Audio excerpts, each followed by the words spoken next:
So, I'm off on a tangent a little bit, Chad, but I think the most important part I want you to understand is that I didn't know what I was doing. I threw my hat in the ring, and I was taking videos and putting it on Facebook and trying to tell everybody, you should come out and play lacrosse. I didn't know what I was saying. I didn't know what that meant, and I just wanted to build a program so my kids could have people to play with.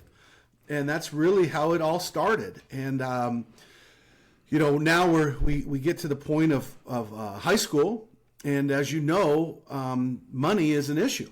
And whether it be school districts or schools, they don't want to pay to have a new sport in their high school.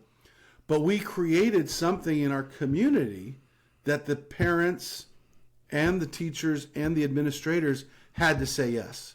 We had almost 200 kids playing lacrosse from scratch.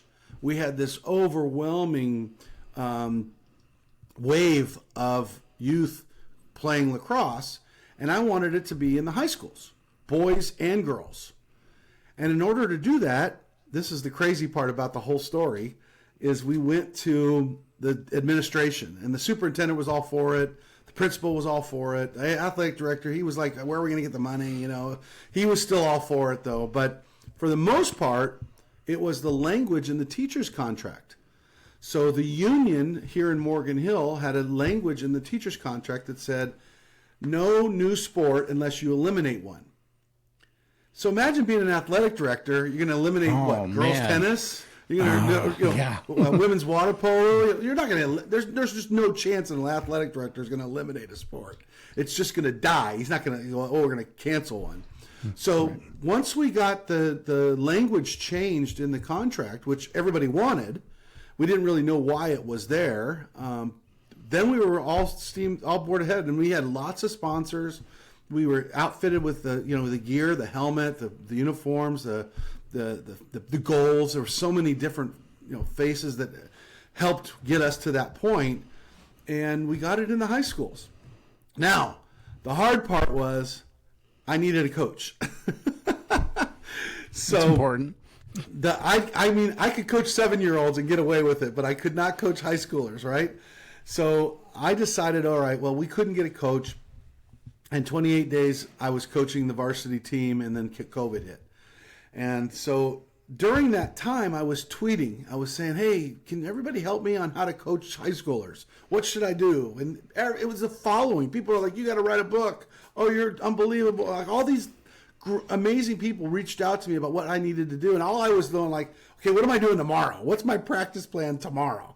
And it was exciting, and then obviously COVID hit, we came back, and I'm like, okay, these kids need a coach. All right, let's see if I can go to Netflix, and I'll create a series about a lacrosse team in Northern California, and then the money that we earn from that, we'll pay for a coach.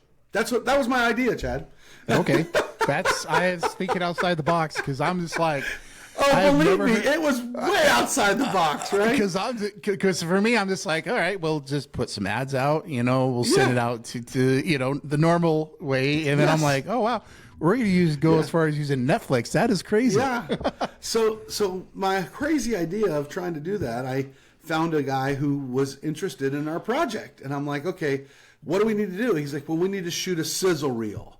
So he came up a couple times, shot some game footage, and put together a 7-minute video to try to go out and sell it to all the producers that are out there. And everybody loved it. Everybody. They loved the idea. They loved the opportunities. They loved to call it the high school students, but they didn't want to pay for it. So that was the hard part, is that I finally stepped up 2 years later and said, okay, we need to finish this project. So the movie, The Mighty Oaks, really kind of, all those things I just mentioned, starts in that season, the championship season of 2024. And we're trying to win a championship with the players that started the program. And it really uncovers the things that you and your listeners see as coaches, which is the backstory of high school athletics, high school sports. And the beauty of it is in lacrosse, I always tell people, if you've never seen lacrosse or never heard of it, and you mentioned Idaho, I'll tell you some interesting stories about Idaho and lacrosse that you may or may not know, but it's the 5 sports we all love.